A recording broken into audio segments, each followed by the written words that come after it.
Xəstələrdən sual gəlir ki, ultrasəs müayinədə öd kisəm aşkarlanmadı. Bu mümkündürmü? Bəli, mümkündür. Bu cavabı siz müxtəlif səbəblərdən ala bilərsiniz.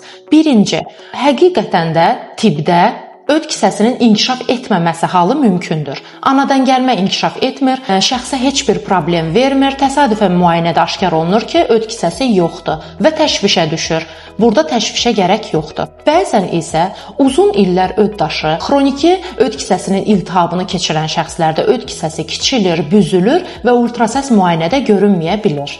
Bəzən isə səbəb sadəcə texniki olur. Yəni, ya siz yemək yeyib sonra ultrasəs müayinəyə gedirsiniz və ya bağırsaqlar köplü olur və müayinəni informativ etmir, həkim burada öd kisəsini görə bilmir və ya qeyri-dəqiq müayinə olunursunuz. Əgər öd kisəsi görülmürsə, irəli klinik müayinələr aparılır.